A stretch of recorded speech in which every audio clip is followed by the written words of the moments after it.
Hello everyone, welcome to an all new episode of the Indic Explorer show. Please don't forget to like, comment, share and subscribe to the show. Today's episode of the Indic Explorer show is a little different and unique, not just because of the topic and the guest, but also it is not just a normal discussion, but it's a brainstorming discussion where ideas will be thrown around and we'll just go on the fly without much of a plan because the topic is of that nature. Indic Futurism. Now you would have heard Indic civilizational movement trying to rediscover the past, trying to understand the past, trying to dissect the past and see how it can be made relevant for the present. But for any civilization to emerge strongly, while you should look at the past and learn the lessons from it, it is also important to be in the present and to present a future narrative and vision. And for this very interesting topic, I have with me a very special guest, Abhivardhan. Hi, Abhivardhan. Hi, Vineet. Abhivardhan is from the Bharat Pacific podcast. Abhivardhan, is there anything you want to talk about yourself for those who do not know about you? Yes, so I am an entrepreneur and my work specifically involves in Indo-Pacific studies and international law, but technology is also my forte, technologies and digital law. So kind of that also leads to my inspiration in, cultural paradigms, which is where the Bharat Pacific comes in because we discuss issues related to IR and public policy, which we have done for at least some time now. Okay, interesting. So let's delve deeper into this conversation. So my first thing that I want to understand from you is, what is Indic Futurism? What is the need for Indic Futurism? And how is it different from other Indic civilizational movements? So to very simply start with, it's not a theory. It's a simple idea that when we look at futurism, if you look at various societies, people say that it starts from the West because many a time modernists in the West talk about futuristic ideas, right? And when we say that, it reminds us of the Cold War era, when the cyberpunk culture was propagated in Hong Kong, Germany, Scandinavia, these countries which were actually very common for these things. Now what happens is that there was some string in India too, like the Goa trance. In fact, one of the, I'll give a very funny example. One of the top performers in a song contest by this Eurovision in 2021, they actually had an inspiration from Goa trance, which is an Indian performer. So what I'm trying to say is that it's not just about music. It's about a futurist perspective, which is continuous as well as progressive. And this can be, taken into any wild context that you wish to. Society, life, health, law, governance, civilization sciences, even on matters of faith, on matters of relations, institutions, family institutions, or anything. You can start from anything, even economics. So it's like a completely new world that people wish to create. And I think it's a healthy approach because futurism is like the same way, even in India, we used to think that way in our own aspects. The West used to do that. The Russians used to do that. The Chinese used to do that. It is nothing different. But I think since it is Indic, it means that it is more, Indian oriented, and it's much about seeking futuristic perspectives to begin with as to how do we seek more, futuristic paradigms beyond certain preconceived notions and fears that we have. And this is something which happens because, we were partitioned and became kind of independent 75 years ago in certain ways, 70 plus years ago, if I'm right. So, obviously, as a civilization, when we became properly a modern nation state, the society got some air. Obviously, things had to change. There were restrictions, but we still had mobility. So I think, futuristic perspectives would not be limited by me or you or anyone. They would be just taken by, the next generation coming. But I'd be happy to, enlighten and start a discussion on this on a positive note. So, I think the biggest issue that especially people on the civilizational side face is that in the West, a form of modernity emerged, which is also forward looking, but it was discontinuous from the past. It was completely new. The edifice was completely new and a break from the past. And Indian modernity, and so to say, as an extension, futurism, there's always been this tension. Should you break from the past and start something new? Or should there be a certain sense of continuity and still moving forward? How do you think Indic futurism, in your view, will handle this tension between the past, present, and future? So, this tension is inevitable, and I think it is for generally every society. But let's take the West, for example, a very interesting example you gave. So, what happens is that if you look at scientific innovations, if you look at societal innovations, which the West achieved, right?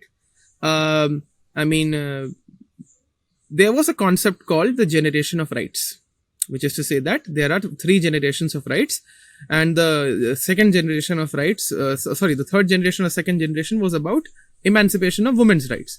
Obviously, the suffragist movement in the times when the First World War was going to culminate, right? Now, what happens is that the Western society has its own merits and demerits. Where it's to say that yes, they have people from America, from Rome, from France, from UK, all these places. Even for an example, in West Asia, certain places, they tried to, embark innovations. Now, what happens is that, yes, there was some religious, that is Abrahamic reference, but there are also certain interesting aspects wherein they mixed, Abrahamic and pre-Abrahamic references of understanding. And that actually was very much evident in, especially musicians like Beethoven and even others. Even for a matter, Albert Einstein, who actually discovered relativity. So what happens is that Western society thinks, people there, that when you progress, you have to detach from the past because you anyways have to progress and you just can't stop it. However, what happens is that many a times we see in their narrative that they try to maintain some continuity, but they also sometimes realize and fail to realize both that when they progress, they lose too much on bearing some continuity for sanity and other reasons. And so that sometimes leads to ruptures. And that's why we see the side effects. So I think that's a very interesting thing with the Western civilization. But then we have other examples also. Okay. So what would those examples be? And like I said, how do you think Indic futurism will handle the tension? Should it break from the past? Should it continue? How much of, if it's a gradient or a spectrum, how much of the leg should be on this side and the other side? Okay. So, as I was mentioning about Einstein, I was mentioning about Beethoven. So, Beethoven's best aspect is this. I'll tell you an example. So, let me start with Isaac Newton. Isaac Newton was he was a Christian, right? A devout Christian, but he wrote something called Principia Mathematica. And the interesting part was he took years to prove very simple ideas which we think right now, right? The 3 laws of motion and all those things. But the church authorities, obviously, the people in the clergy and all those people, they did not recognize his work for a long time. But he actually led a movement of mobility through his scientific works. That includes Copernicus. Now, this is something which we all know. Albert Einstein is a little bit different here because he was a Jew and he was a German. And the interesting part with him was that he was much of a rebel when it comes to his actions. So what happens in even Marie Curie, for example, the lady who was awarded the Nobel Prize later on when, his husband was declared to be awarded, but not her. So these are like very obvious examples because thanks to the mainstream media in America, we know a lot about these people. Marie Curie, Albert Einstein, Oppenheimer, these kind of people. Now, when it comes to Indic futurism, so one thing which we can start with by understanding is that, number one, I don't think we need to break away from the past. But I think one thing which the Western society tries to understand is that, yes, there are mainstream understandings among the Western public and media and sometimes even the government, which might be misleading. Which could be it's like very simple example. So when World War II ended, the narrative of the World War II end for years was like, oh, Churchill and Roosevelt led the war. But it was Stalin also.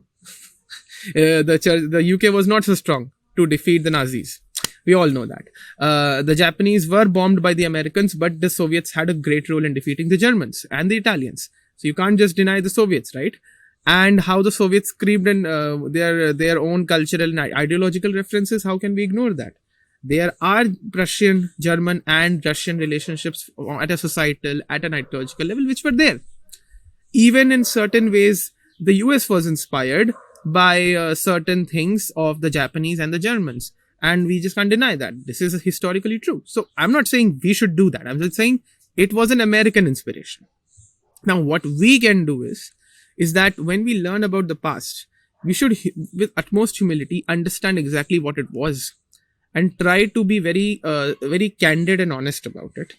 And, instead of making fantasies, it is better to, celebrate them, but also acknowledge them that everything in the past is not perfect. And I think that's the best part, because I think we have to understand that in societies in Asia, because in Asia, we are collective societies, right? It's not that we don't focus on individual mobility, but the focus on individual rights in the West is very different. So what happens in the West is that individual rights is more about an idea wherein the anchor of an individual's right is actually is based on a kind of an onus on the state and the collective. Collective means society, to maintain it at certain level. In the collective framework in Asia, what happens is that yes, those things at certain level exist, but the minor difference is that the coherence with the collective is given a little bit more value. So in the modern times in India, we say that collective rights are given more value in India than individual rights in certain cases, in certain aspects. But that exactly isn't the case. It's just that the way rights are understood, it is more considered coherent or relevant towards the collective angle, but the anchor of onus doesn't go to the collective that much, at least in Asian case. But it doesn't mean that there is no growth, that there is no mobility. There is, but it just happens in a very complex, adaptive manner, which even I think Mr. Sanjeev Sanyal talks about. So I think that's interesting with India, because India has the best of, the I would say there's a thing, the Greco-Romans, and also the best of Asia. And it is actually a great anchor in the Indo-Pacific from a civilization point of view. And I'm not making a rhetoric like everybody makes for G20 India, but I'm like making it very seriously that, when you say Vasudhaiva Kutumbakam, that doesn't really mean that India is not doing well or can't do. Because see, India has, if you see even, people don't like colonialism. I agree with it, and I don't even appreciate and subscribe to it. But some of the monuments which were built in the colonial era had certain contributions which kind of were related to our own people. And I'm not saying that it's kind of a homage or something, but it's more about aspects of architecture and things. So we can see that in metro cities like Delhi and Bengaluru and others, and definitely that's a history altogether. In fact, you can come to Uttar Pradesh also, to Lucknow and other places, and even in other places where there were these elite cities which were built. So you can find those references for sure. So I think loving the past is great. Fantasizing is not good. And I think we can start with this, and once we cover more aspects, I can maybe more unpack it for you. And I can say that for now, to just make it quick, yes. Yeah. So because we are talking about the past, it is important to cover a topic which is decolonization and decoloniality. And you've been one of the most vociferous critics on the Indic civilizational side of this theory. So I would like to understand your point of view, because before we move further into Indic Futurism, and generally, what do you think after you talk about decoloniality? Do you think Indic Modernity or Indic Futurism is opposed to decoloniality, or are there certain sections which can adopt decoloniality as well? So, simple answer is this. Number one, what happens is that a lot of discourses which are happening globally, including in India, are driven by Twitter largely. See, it's not that Facebook and these platforms don't have a role, but Twitter has a very interesting role because of its algorithms and the way it works. Even Elon Musk admits it, that it's a well-made public square. So what happens is that whenever you discuss anything on Twitter, its quality dilutes. Now, understand the problem with what this discourse is. It's not about a person, people, whatever. It's not about people and their identities. It's just about common sense. So what happens is that when you discuss the concept of decolonization, just look at the Cold War history. When the non-aligned movement came in, when these countries came in, who actually justified it, the interesting part was that Yugoslavia was a non-aligned country, maintaining things between the Americans and the Soviets. India was pretending to, obviously, in certain aspects because of its alliance with the Soviets and partnership with the Soviets. And but what happens is that when decolonization narrative itself is not wrong, which is to start with political decolonization, it's not wrong because that has roots and that has value. But we have to remember that there were 3 schools in social sciences which actually emerged after the Second World War. Very much in prevalence. The scholarship could have been old. That is a different issue because, realization of colonial history and all those things in America and Europe could have been very much earlier because there were people, I think, who did. I'm not sure, but I think there was realization. But after the Cold War, it actually just vaporized, not vaporized, it just spread along. So there were 3 schools: post-colonialism, decoloniality, and postmodernism. Now, postmodernism actually came in the 1970s when the Hollywood actually was kind of quote-unquote hijacked by a section of the emerging, left libertarians who actually definitely supported a side of a political spectrum in US. But again, then Hollywood was also emerging, right? We had Martin Scorsese, Quentin Tarantino. So it was like Hollywood was evolving. It wasn't partisan in that sense, but it was evolving. But if we see in that postmodernism is an artistic concept. It basically is useful in art. Decoloniality is more into the political frame. And post-coloniality is also in the political frame. Now, for years in India, the post-colonial literature and the post-colonial critique of Indian society, Indian people, the Indian government has been challenged, right? And there's a reason why the post-colonial thinking has been challenged because of the kind of things we have seen with previous governments and, the kind of stakeholders we have had in the past. Now, what happens with decoloniality is, first of all, the problem with this concept is, number one, do we really need it? I just practically see that I think as societies, we are very much capable to understand our consciousness, our identities and our realities. And I think we have done that in the past. In fact, I would rather say that our folks at various parts of India have actually used modernity not as to just salvage themselves, because see, you can use modernity as a means of mobility instead of just saying that modernity of the West is perfect, because modernity itself has now become global. It's not Western anymore. You have some contributions from the Israelis, from the Japanese, from the Koreans, from the South Africans, from the Brazilians, from the Argentinians. So it's not American anymore. It's not British anymore. It's not French anymore, right? That time has gone. Yeah, in the past, you will find a lot of references which might make you feel the Brown Sahib and the Macaulayan complex thing, right? And I know those people and I completely understand what kind of people are there. But the problem with decoloniality is that it's somehow not commonsensical, because when you try to use it for interpreting societies and their past and the injustices, the issue is you have to be very specific on the problems. It may be good to provocate and instill a mindset and a collective sense. For example, a group is there who needs to be made aware. You can make them aware. So that is something which could be there. But the problem is when it is in the name of provocation, when it is just too out of stretch, it just makes less of a sense. And then it creates a lot of conflicts when it comes to understanding societal realities. Because there are much preconceived notions about it, and I don't wish to discuss them because that would not be appropriate. But I would just say that my only issue with the concept was intellectually, that it was not intellectually sound, that Indian society is way more capable to create its own ideas and things. And I think when it comes to mobility and problems like this, we have to just see how we can do better instead of in fact, I just think that if we do better research, if we do better investment in understanding history, rather than creating theories which make no sense, I think we would actually be helping, a generation forward.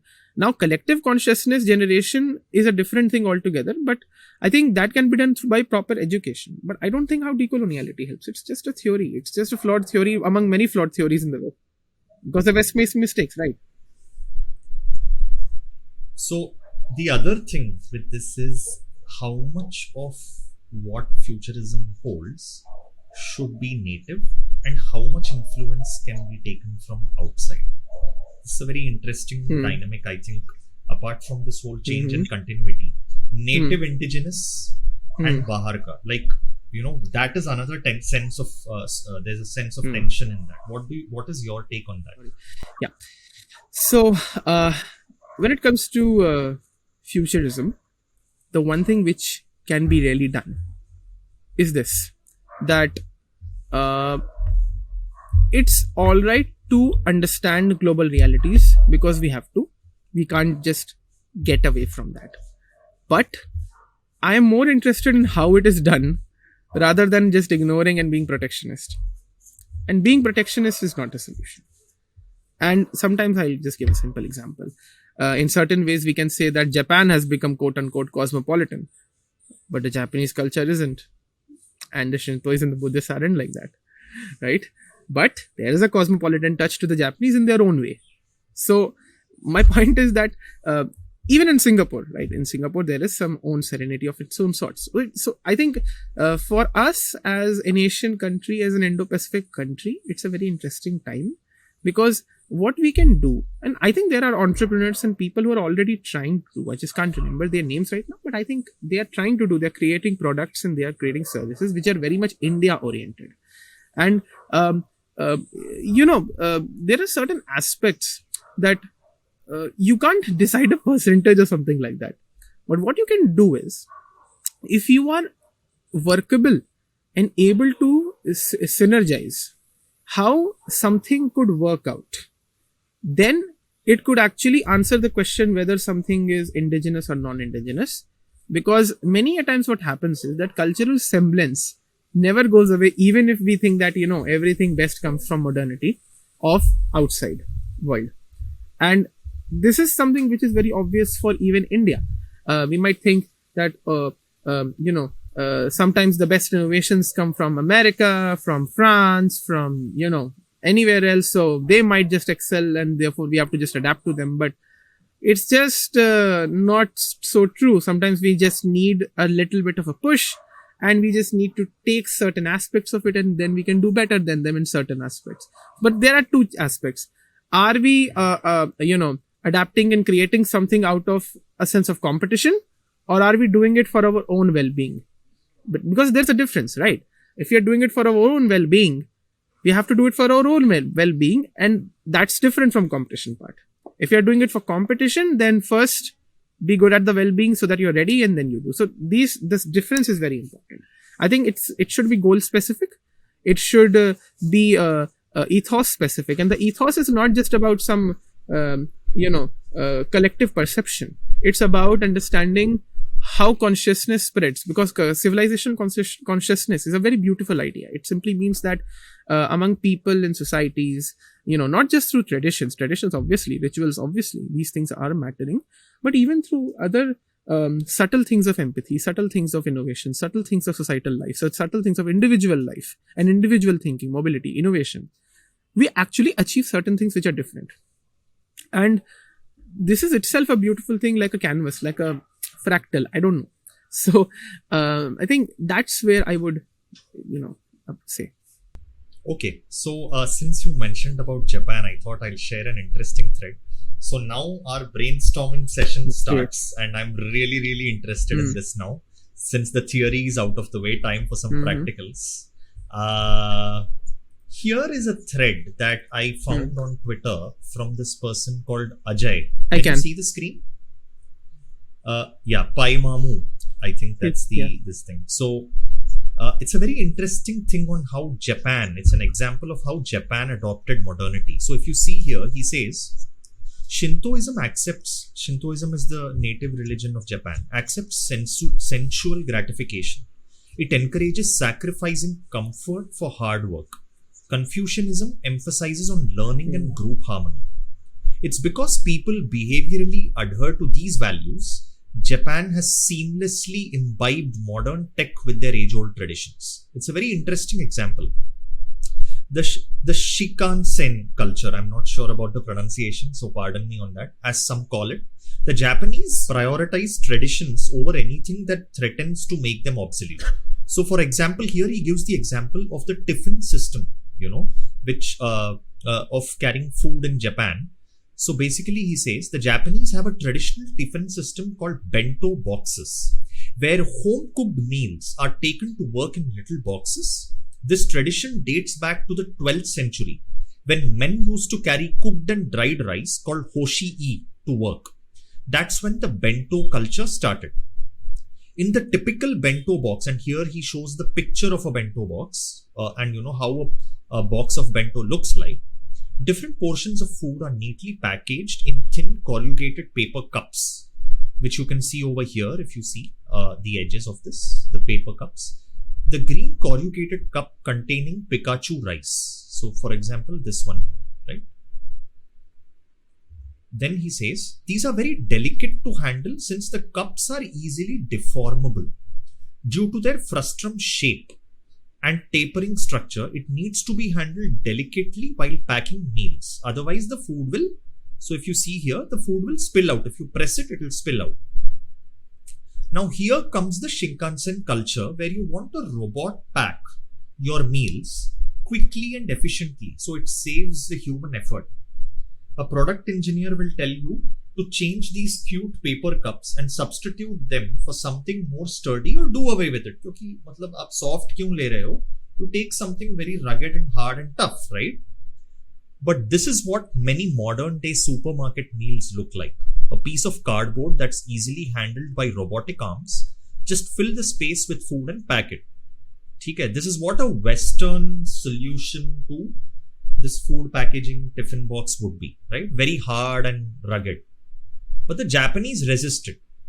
They design a whole new gripper of robots. This is amazing. For soft gripping, especially to pick these kinds of paper cups. If you see here, the way it holds is probably much softer. So I spoke to this professor who heads this lab at a university in Shiga Prefecture in Japan. He explained the process of food packing initially and then began talking of why they invested in such robots. So science is solving a problem which is there for society, because the culture doesn't want to change. The tradition is not changing, but that doesn't mean that they are not changing they are sticking to the way it was done in the past. They are moving forward by using modern technology to solve their problem of retaining the tradition. And here is how he replied. So he says, why not simply change the packaging material? So he answers, tradition, and that was that. This is how they wrote that paper. So here he writes a lot of things about the paper. So you can, I'll share the link in the description. They go to work in a super fast bullet train, but they want their bento boxes untainted by modernization. It's a wonderful paper. I would suggest it's a 3D printed soft gripper. His name is Professor Shinichi Hirai, and everything about his work and Hirai lab can be found at his website. So this is basically an example of, I think, what Abhivardhan, it kind of encapsulates the spirit of what you're trying to talk about, and this is how Indic Futurism can also go ahead. What are your comments on this? So, thanks for sharing this. I actually have one line from that. I mean, you have shared the screen already. So, in that thread where he wrote Ajay, he replied, quote unquote, tradition. That photo which was there from the paper, there's a line, I'll just read it for you. It says, in Japan, eating box lunch, obento, is very popular due to its convenience and great variety. Every day, several million box lunches are produced and consumed in Japan. However, packing these lunch boxes is still performed by humans due to their fragility, variety, and high deformability of the food materials. And therefore, to reduce the labor cost, automation systems are highly demanding, right? Now, we know the kind of food, we know the way it has to be kept, and that itself, is, justified that yes, it is tradition, we'll just do it. Now, we can also say from a consumer and entrepreneurship angle that, it's what the people want as consumers. But the interesting aspect with tradition is that, yes, it is a thing which has been there for centuries, and in a kind of a modern world. This has been preserved, but in a completely modified manner. So what happens is that tradition is the anchor, but you preserve it in a unique way. And I think it's a very creative solution which the Japanese have. The Japanese generally make very creative solutions. That's how, they came up with bullet trains and metro trains, the kind of things which they do, even the high speed rails. So I think this is something which is a complete Japanese innovation. But I mean, people can talk about Americanization and whatnot. I mean, I'll tell you something funny. It could also be a case that somebody after reading this thread would say, oh, see, this is how they justify tradition. No, this is not justifying tradition. It's basically saying that tradition itself mobilizes and tradition gets a better, higher pedestal.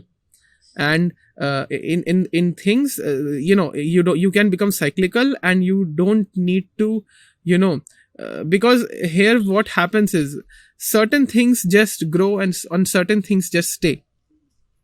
Because there's one demerit with the Western civilization as a whole, from America to Russia, is that these people don't understand one thing, that you don't need to just outgrow everything for the sake of it, just because you think that these are the predicted or not predicted consequences of it.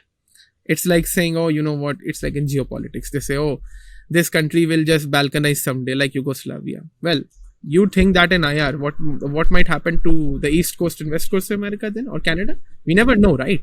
So it's like the same thing. It happens in every field. They just get reductionist, and that's a problem with them. But I think that's a problem with, I would even include Israel into this because of simple reasons of their alliance. But I'll say that this is a problem, but I think it's very natural. So generally, I think for India also, when it comes to Indic Futurism, we need to understand that just because we understand futures and past, we have to stop ossifying and stop being reductionist and focus on specific solutions. There will be things which we can't avoid, but it doesn't mean just because we can't avoid, we just are not in a good position. So yeah, it's a great example. Thanks for sharing. Talking specifics about Indic Futurism. Okay, so basically, what is the place? And you mentioned about entrepreneurs who are solving societal problems, right?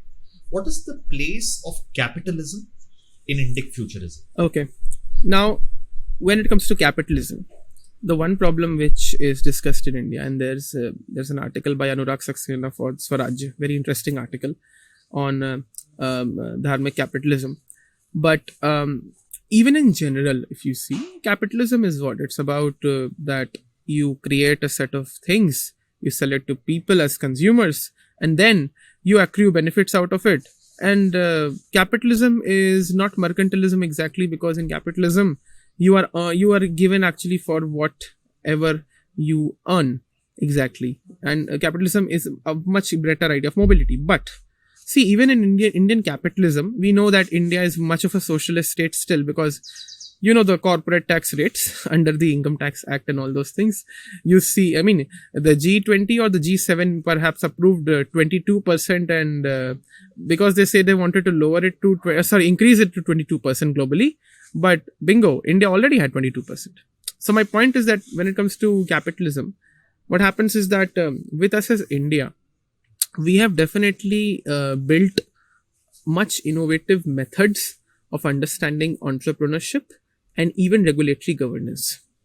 Because societies in a modern life definitely will, go ahead with, capitalistic measures through their startups, through their MSMEs, through their cooperative societies, whatsoever their ventures are. But from a cultural point of view, like, we know in India, there are cases of businesses which are quite, I would say, inflationary and quite hyped up, which is again a very good example of how you learn the worst from others. But I think from a cultural standpoint, what happens is that you also sometimes can, and it's not because of culture, because they learned it from others in foreign countries and even from their predecessors in India. But I think what can be understood is that wealth creation is not bad. It's great, but it can be done in a more ethical and streamlined manner, and it can be regulated in a much sustainable manner. Because I'll tell you a simple example. The way SEBI regulates, has actually already ensured that the stock market doesn't become volatile. Like, I'll give a simple example. If somebody buys Twitter Blue subscription on iOS or Android, and then just impersonates any company on the stock market in the US, and just says something like, "Oh, we have sold this much share, the whatnot," what will happen? The US stock market will just plunge, right? And this is something which was a problem. So what did Elon Musk do? He basically introduced a feature. You just put the dollar sign and just put the stock name, and then you get the details. Why did it do? Because Twitter is so volatile that it can affect the American market. But you can't say the same for a share, the shares in the Dalal Street. You can't say for BSE, NSE, right? So it can't happen in the Indian context, because the RBI, the SEBI, our regulators, they actually have developed mechanisms which are very Asia-centric, very India-centric, which focus on collective well-being. And that's something which is very dharmic also, because when you're creating wealth, you need to ensure that regulatory governance and entrepreneurship, they go hand in hand. I think there will be cases, I can tell you for that sure, from a futurist perspective, that there will be individualist cases for sure, but there will be collective cases as well.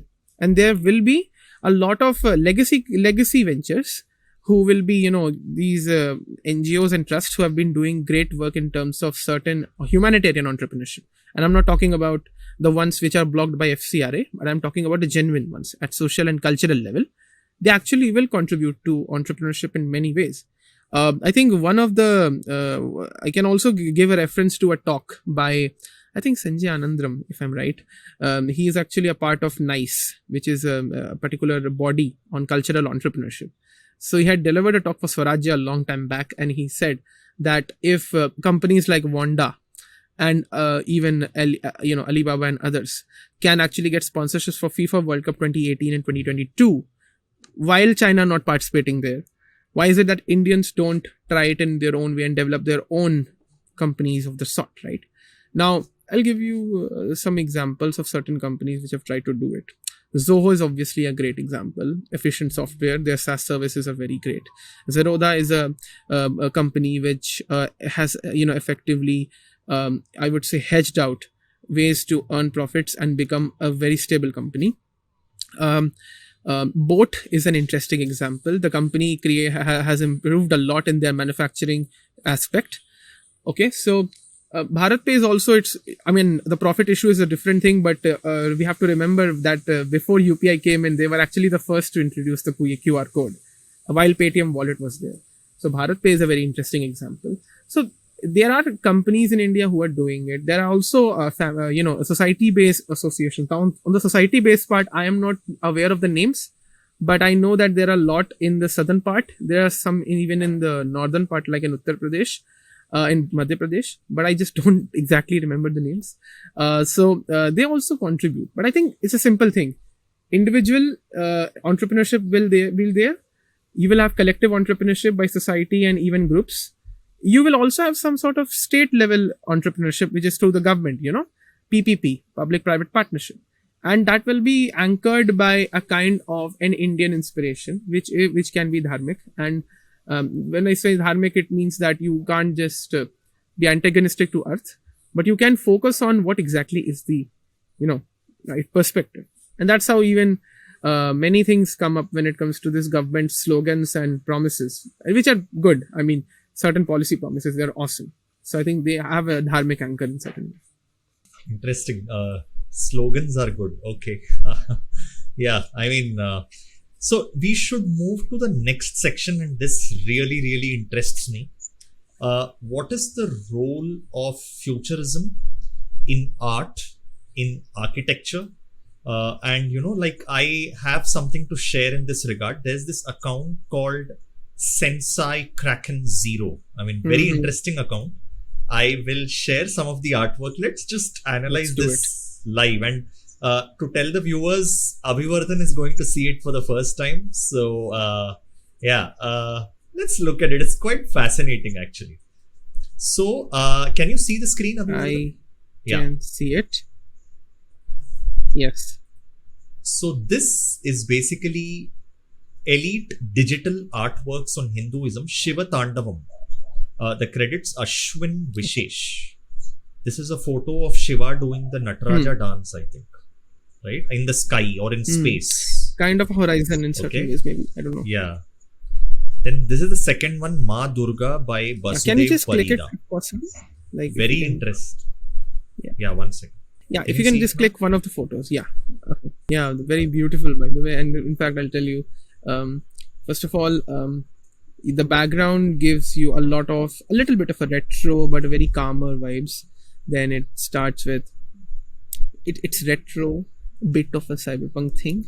I'm not offending, and it's colorful and vibrant. I think it goes in that way, but it's very Indian, very Bengali, and very beautiful. Yeah. So the other artwork is by Nikhil Mishra, Ma Durga. So this is the first one. This is, I think, Durga embedded in a natural Very landscape abstract, of a but forest. very obvious. Like, you know what? It's abstract, but we see it. We feel it. We resonated. Yeah. Yeah.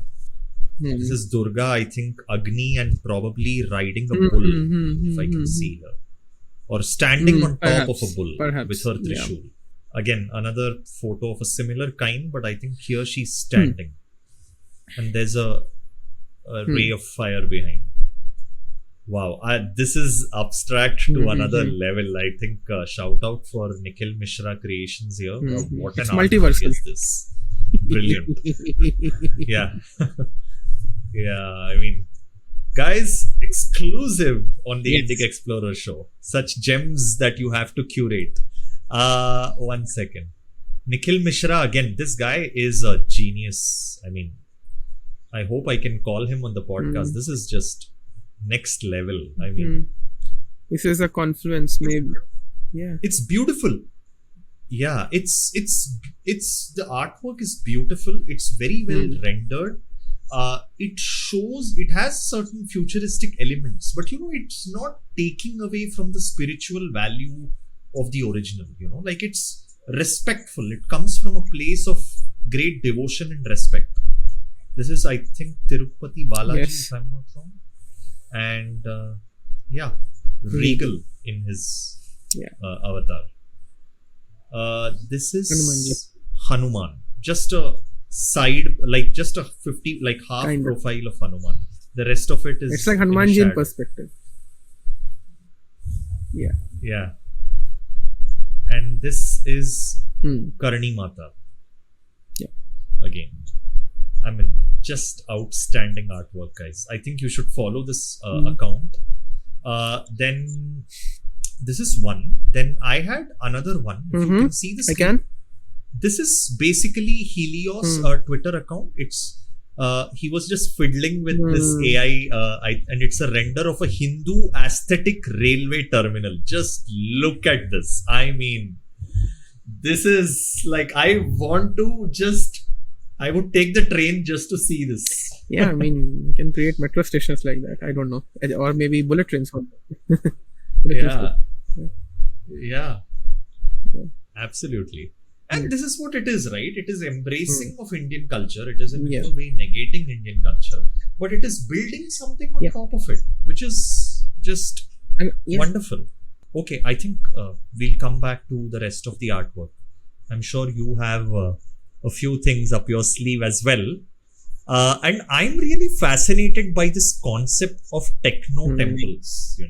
I really would like more exploration of temples which embrace technology, and the temple architecture reflects technology. Like, for example, why can't we have a Surya Dev temple within a solar farm? Solar collectors around Surya Dev and harnessing solar energy. Like, what better way to respect and look up to the sun god than harnessing his power to create solar energy and improving people's lives. I mean, that's truly a life affirming. Or you can create an anchor. For example, you make it like you make it like an anchor, wherein you technologically also ensure that I mean, this is something which solar panel experts and who are in the science may tell you, but you can create the temple as kind of a centralized anchor to also benefit and So yes, why not? Also, with respect, it could also be a great anchor for a symbolic aspect. Or a windmill or a Hmm. wind farm, Pavan Putra Why Hanuman. not? Why not? Like, just, I mean, just Yes. brainstorming. Just, I mean, it's just wonderful, right? I Definitely. mean, but anyways, do you have any examples? You wanted to share something from Kevelar's account on the. Hmm. Yes, it's an image of a temple. Is it in outer space? Is it in a On different moon. planet? On moon. Oh, okay. A moon and a Hmm. Mars colony. A futuristic depiction made by AI in mid-journey. I mean, this is. I mean, if this is not Indic Futurism, I It's don't creative. know what is. It's It is like just trying the best and seeing what can be achieved, at least. correct. Can you show what else is there in that thread? I think there are Yeah. more This is another sample of examples. the same space temple. Space temple. Wow, Yeah. wonderful. Then there is this. Then okay, is Perhaps. this in Mars? Perhaps. Yeah. Oh, Yeah. wow. It's very naturalistic. It reminds me of the Jyotirlinga temples, basically. Yeah, exactly. Yeah, what else? Yeah. Anything further below? I Is this a polar temple? Like in a no. What is this? Is this in a very This seems bit of like snowy yeah. kind of area? I think it's like a diversion. So like far away, it could be a little bit more snowy, and I think because you see, there's something below as well, right? A small temple or that area, Templar area. So Yeah. Oh, yeah, it yeah. could be yeah. like that, perhaps. There is a snowy temple also, I think, in that Yes. thread. Like something very snowy. Can you just Yeah, share this that? one. Yeah, right. I think this is Yeah. the snowy temple. It just looks Hmm. regal. I mean, I would love to see a Hindu temple in a polar It would be ice cap, or probably on an be a iceberg. very interesting goal, creative goal.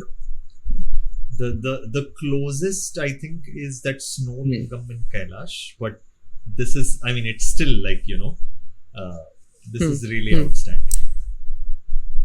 Are there any other examples of interesting futuristic Dharmic Indic Hindu artwork that you Yes, can share? there's something from the emissary. So he generally, let me just share it with you. Just give me a second.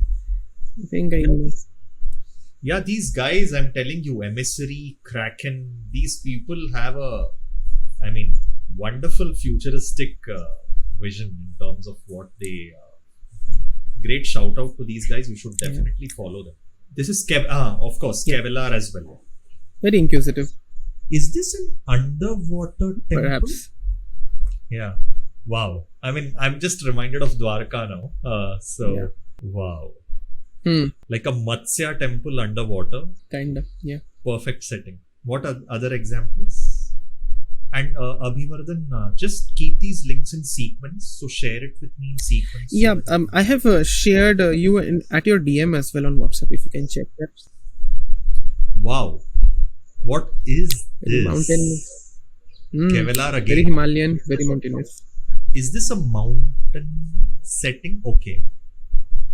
Man, I am just blown away by this imagery and the whole the horizon and the temple jutting out and against the backdrop of the horizon. And this is, I mean, I'm kind of speechless. I mean, I just want to be there right now. I think he just combines the photos. So yeah, I think somebody asked Vedic city in Himalayas. That's why this is, I think, Vedic city in Himalayas. So it is Himalayan. Oh. Yeah. Okay. Yeah. Wow. I mean, I don't know. I think every image is going to blow your minds away, guys. So this is the from the emissary. The altars would mark the way as they began. So basically, I think he's talking about a futuristic altar, a fire altar, would mark the way as they began dotting India. A magical tongue rang around these sacred fires as stories would morph into civilization. Wow, what a bunch of words strung together. Places became pilgrimages and dirt became divine. Under the shadow of the Himalayas, its rivers, its beauty, India was born. This is a priest doing a Vedic ritual, a Purohita, a temple with a beautiful pond next to it. This is again a temple in the Himalayas. Easily looks like a place in Uttarakhand or Himachal to me. So yeah, this is one. Here you go, guys. Agastya's achievement. If you can see this, I think this is a Vedic gram or something like that, a village square with a temple in between. Obviously, temples were the nerve center Very of the ancient. towns or villages Yeah. where they were. This is a Purohit, I think, standing next to a statue of one of the deities and a backdrop of a temple. I mean, outstanding.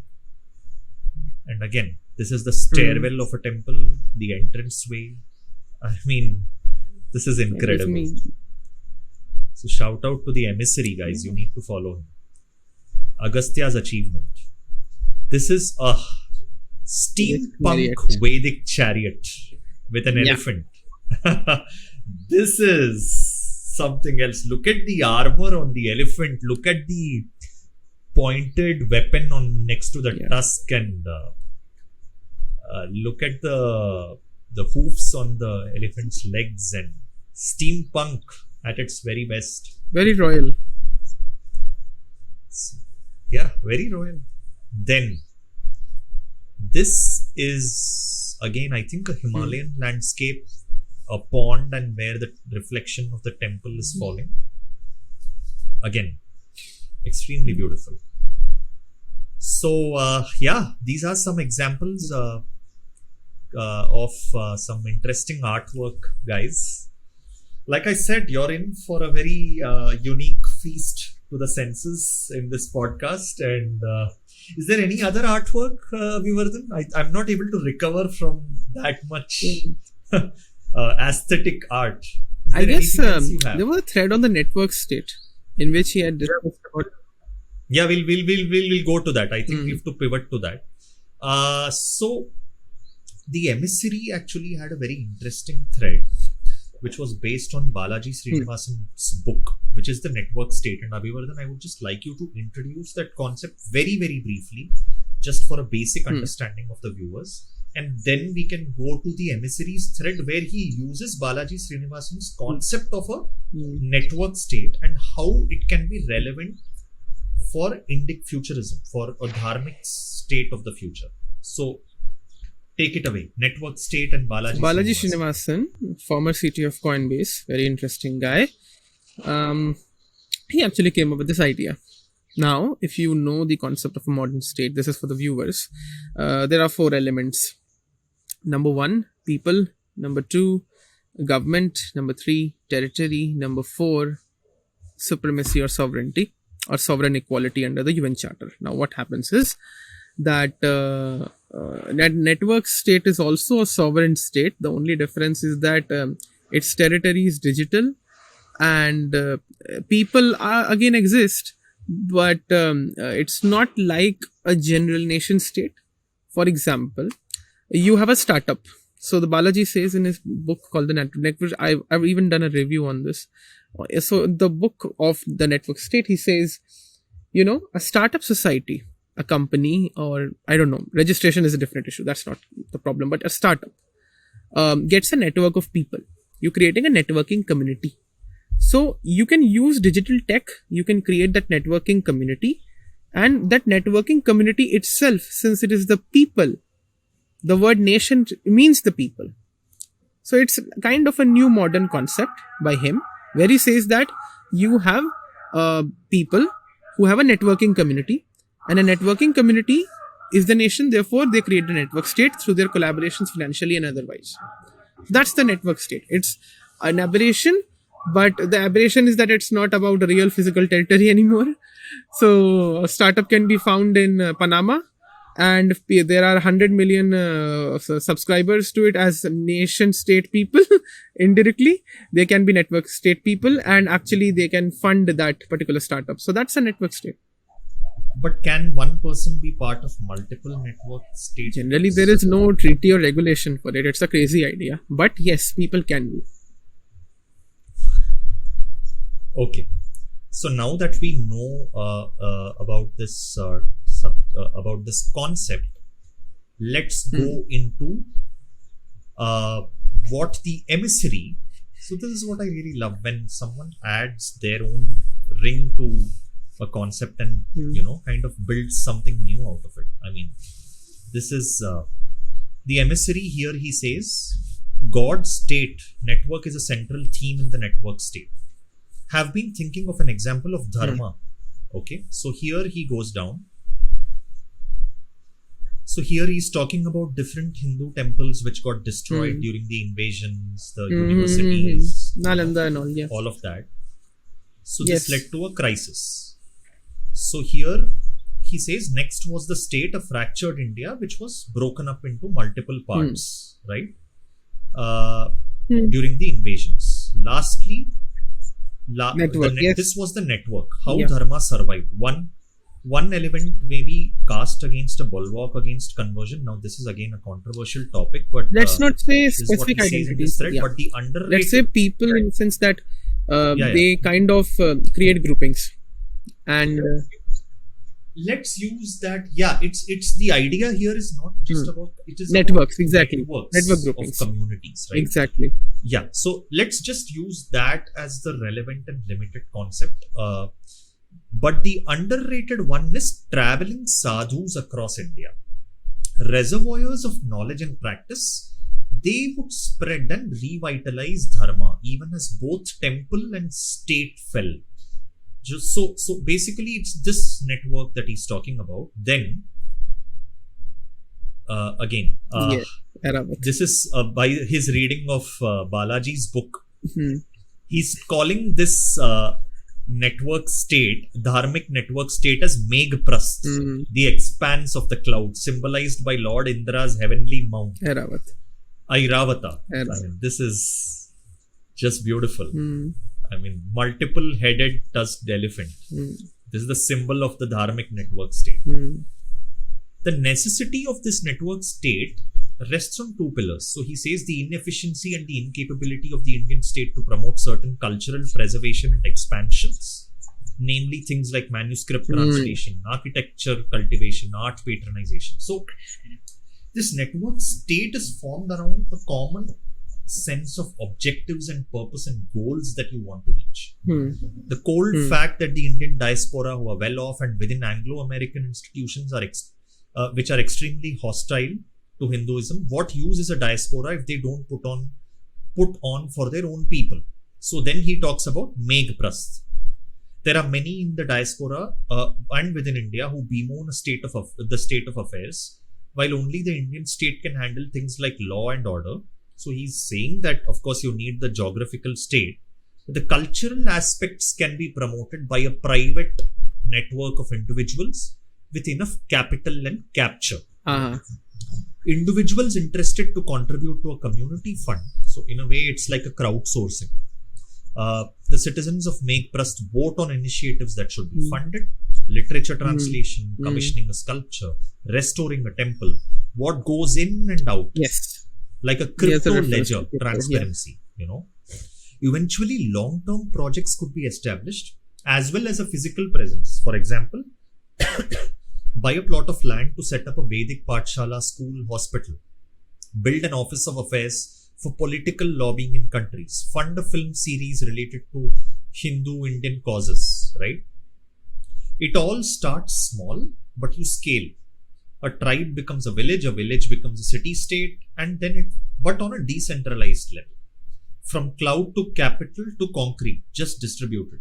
So this is what it is. And finally, I come to...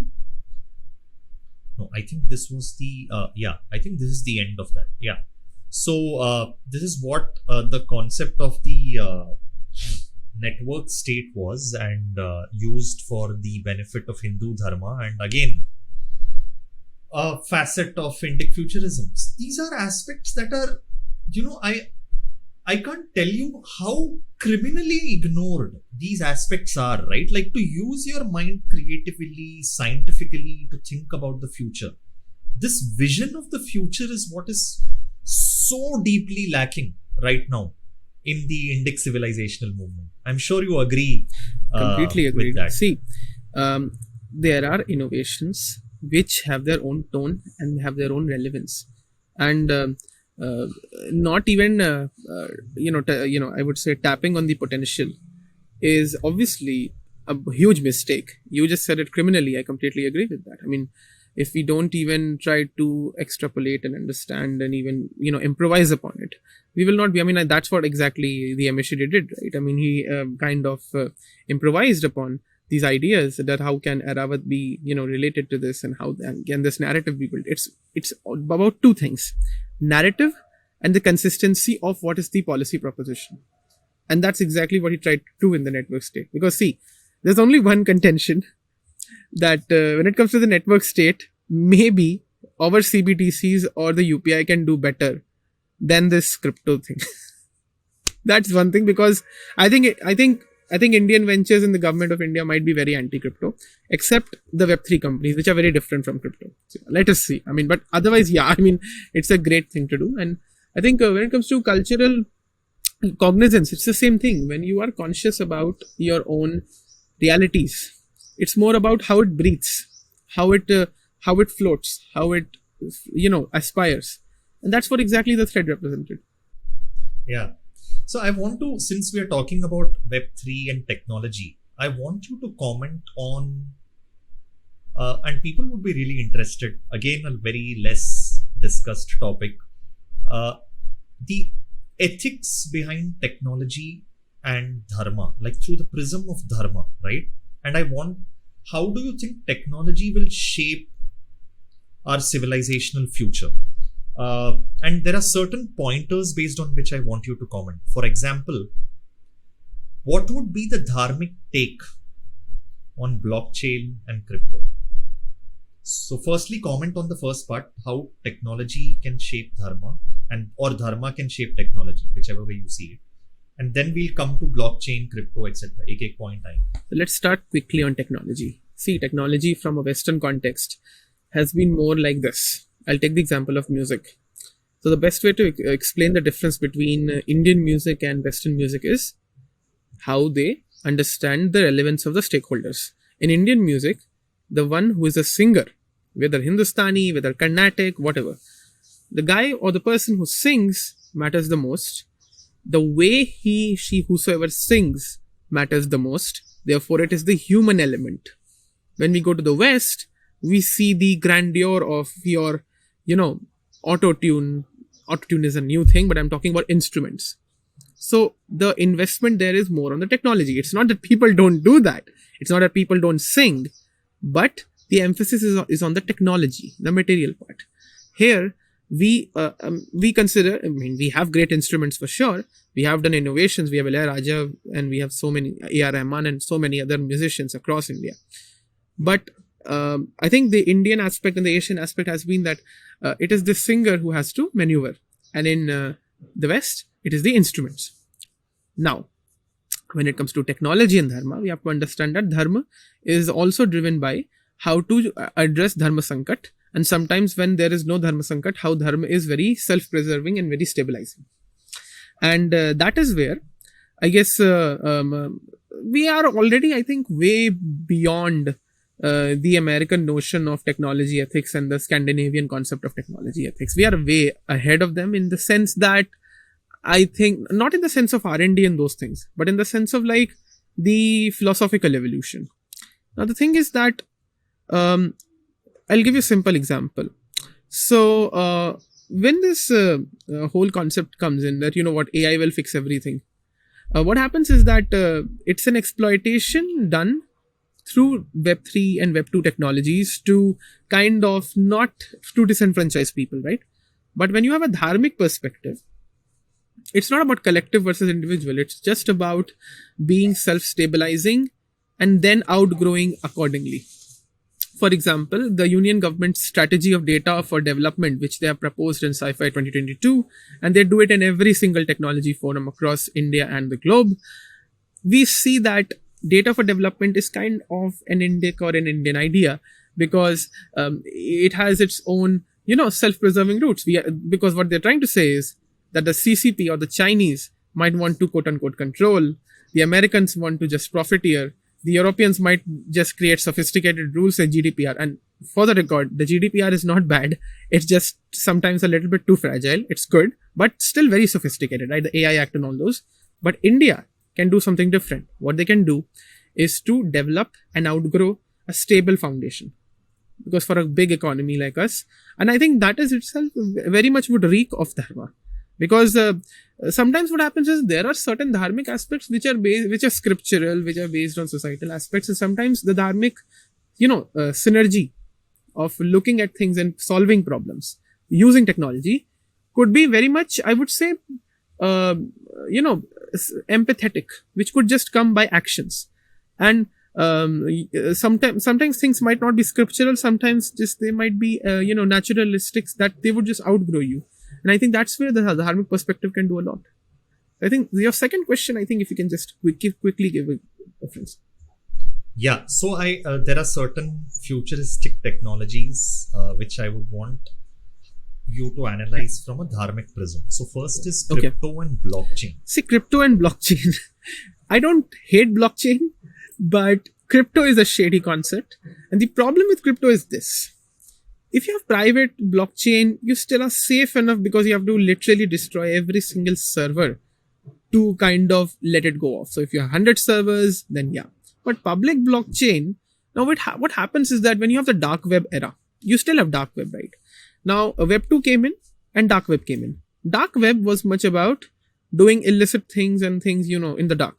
Now with web 3, what happens is they actually kind of ensure with blockchain, not basically blockchain, but crypto, to kind of expose a lot of information when it comes to your actions. So your blueprint of actions is known to a lot of people.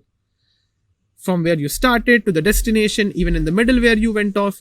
And that's a problem with crypto transactions. Plus the volatility because of very what happened with SBF and FTX, right? I mean, I don't know what will be the outcomes in future, but we all know that when the Binance CEO just took off the money, a lot of people took off the money, there was money volatility and they just could not have the cash, and that was a problem. But even in general, decentralization's issue is the Westerners just too much think that centralization is bad. And the thing is that centralization has to be just pivoted. And I can say that even in the West in the past, there have been examples, especially in the case of Machiavelli's theories that, you should know how to rule and also know how to be ruled. Otherwise, if you don't know how to rule or how to be ruled, it means that you're going for the decentralized mechanism, but how can you guarantee that a decentralized mechanism works? So it's not necessary that decentralization every time works, right? That's a problem with crypto. Blockchain, however, under DLT is great. What you can do essentially is Polygon is a very good example of it, a great successful company which is trying to build technology in India, an Indian company. In fact, Polygon's founder, I think, was co-founder was responsible for, even supporting people in India during this Delta wave in 2021. So they are a very good example because they are creating sustainable technologies. They are not going for hyped up investments. Yeah. From a dharmic How does it link it up? So from a dharmic perspective, decentralization is fine. But then again, a lot of earth loss, a lot of, I would say disenfranchisement, which could be coming due to the risks of these currencies. I don't know the ethos might, be signing up much. With AI, we can actually explore a lot. With this metaverse, we can maybe think about, but with cryptocurrencies, it's very risky. With so you're saying with crypto it's risky, blockchain is still fine. The concept of DAO and DLT. Yeah. What about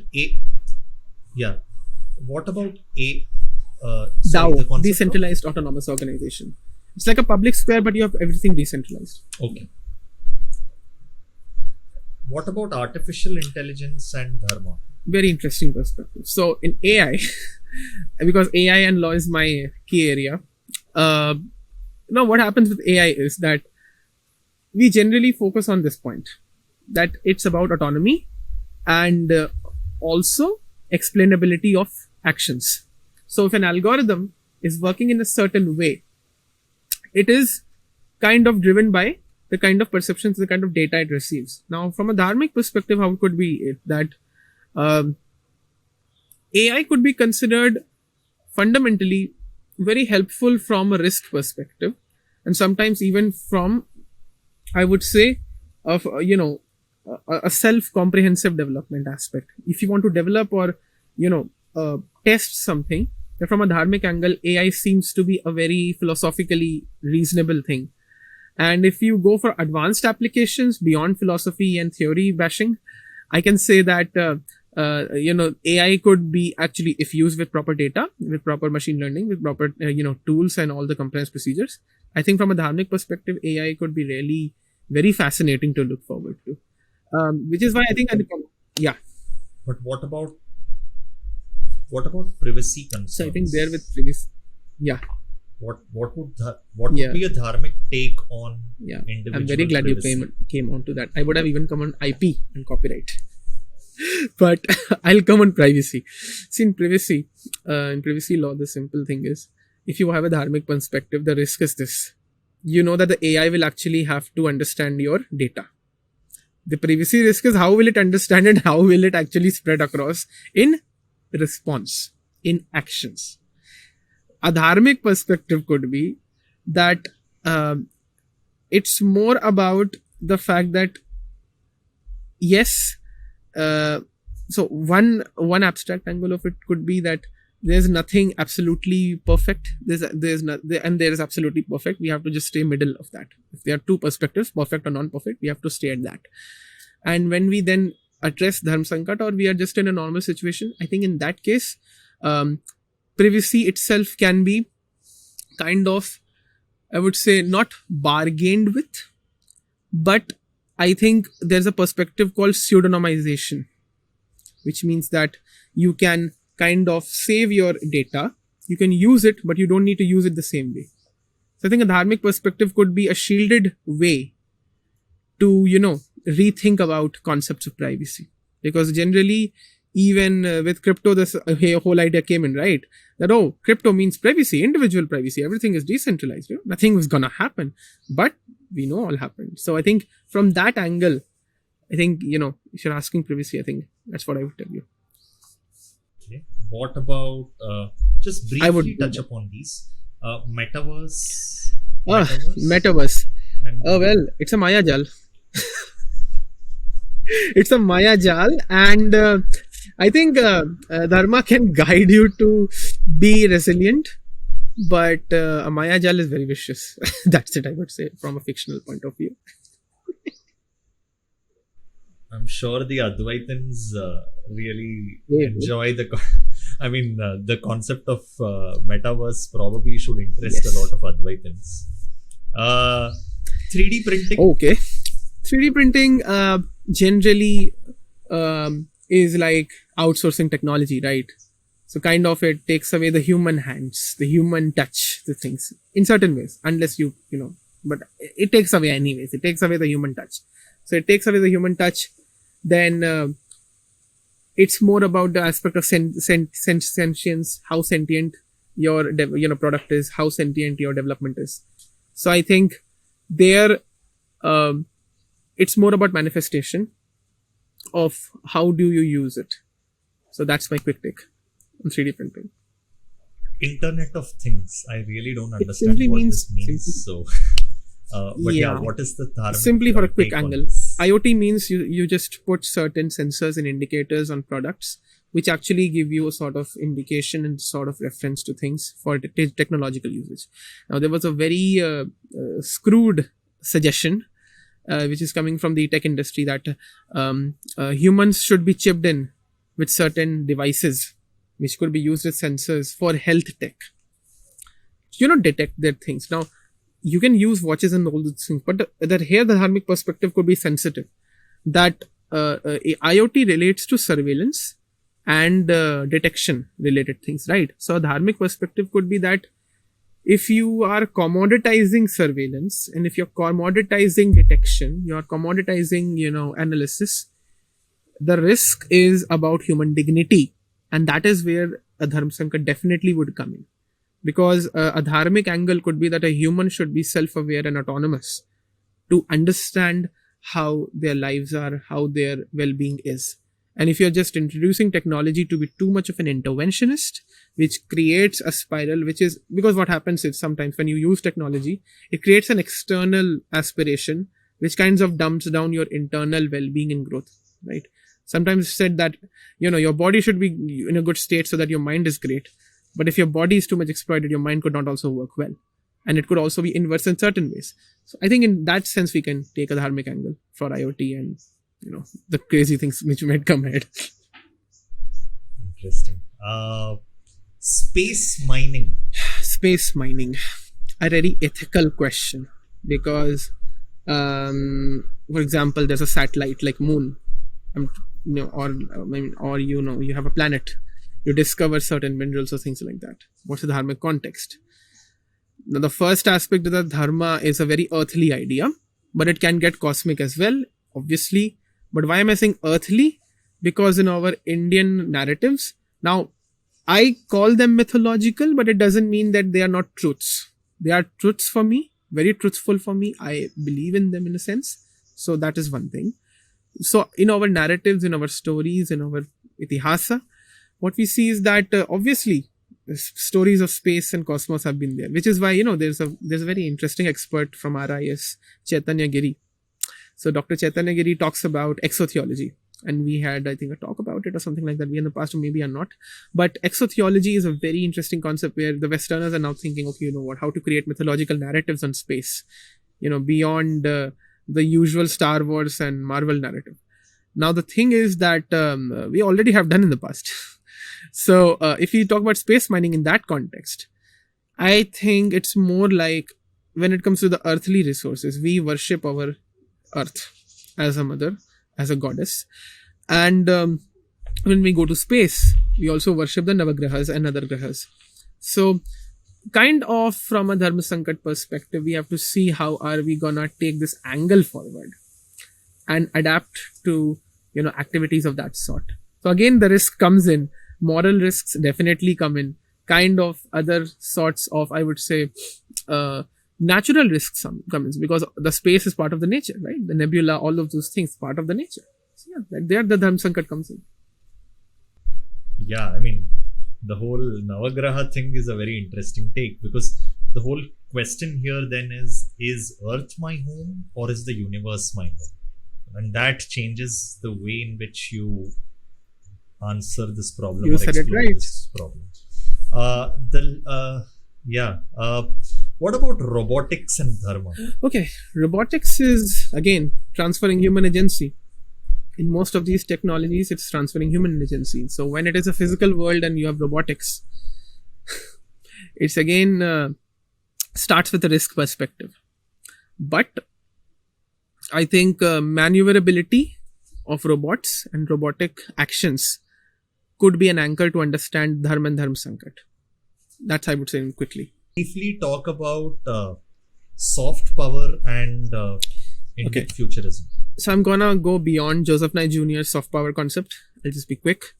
Soft power is not about KFC, McDonald's, or your branded shoes or something like that. It's simply about a concept that your influences of power can be soft on societies, which could be related to development societies and development economics. And when it comes to economics of development, I think from a dharmic perspective, when we look at it, there are things which we can do to benefit societies.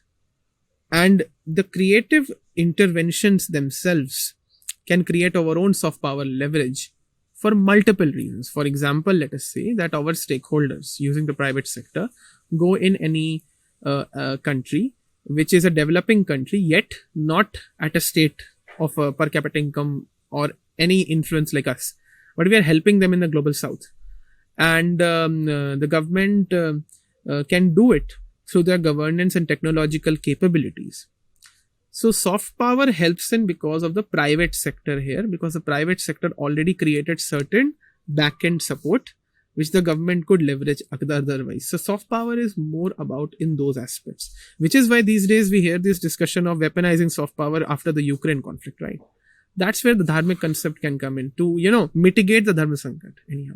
So in a Dharmic perspective, soft power is a legitimate power to exercise? It is very much legitimate because hard power causes more deaths and risks. It's vulnerable.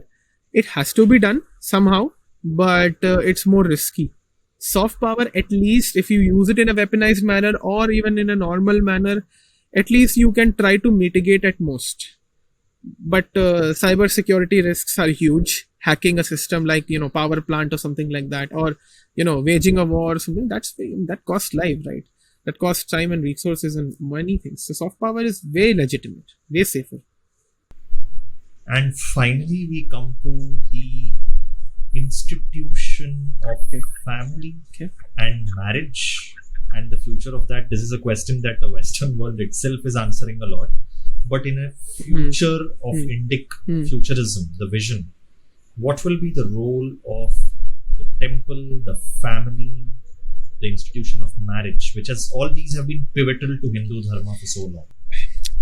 I think this is the Asian society question, in a sense that in the United States, changes happen very weirdly. They think that they're just being too fast, and they kind of never understand how they even don't get the realities with. So family as an institution is based on the socio-economic mobility issues. And dharma can be an anchor of mobility and morality to see how people can outgrow and live a better life. Now, family as an institution has a responsibility to ensure that from many aspects, which includes physical life, mental health, basic amenities and other things. And I think from a dharmic angle, the anchor of dharma can unite families wherein people can, live a better life, a sustainable life, and think about, think that, because see, in America, what happens is that even the concept of family, basic things like abortion, these things have been, made ideological for the sake of elections and whatnot. And it is sometimes even the people responsible. They just are divergent on things. In India, it's a different ball game, because in India, there are so many people who, not just that it is a big population, but in India, it's more of an amenities and convenience problem, wherein I think social mobility rises with economy. But while we are also becoming rich with time and some growth is happening in that sort, I'll just say that dharma can be a moral anchor very much. And now let's get to temples quickly. So temples as institutions definitely can encourage mobility. In fact, I think when it comes to even encouraging people from various parts, certain temples in the southern part are actually trying to do it. I can't exactly remember the name right now, but they're trying to do. So from a futurist angle, I will not comment whether these institutions will exist. I mean the institution of marriage and the institution of family. But I can definitely say that if we focus on social mobility with a fresh perspective, because see, dharma is unique, no doubt. Like Confucianism is unique, dharma is unique, Shintoism is unique. But like everything is unique, you have to use that idea or a tool in a unique way, in a fresh way, with a fresh mindset. So I think, like sensitive institutions like family and marriage, I think we need a fresh perspective, an honest perspective. Because if you're not honest about it, the Dharma Sankat might just eat you up. And that's where dishonesty and a dishonest perspective could be very, very problematic, leading to travesty. So yeah, that's my take. Cool, great. With that, we come to the end of this podcast. It's been a wonderful crystal ball gazing, brainstorming episode, Abhivardhan. Really appreciate you joining us. I'm really happy to. And I guess even I had a quite interesting experience, because I discussed things out of my hat. I mean, let's just discuss it. So yeah. So with that, we come to the end of this show, guys. Until next time, always remember, Dharma rocks. See you around.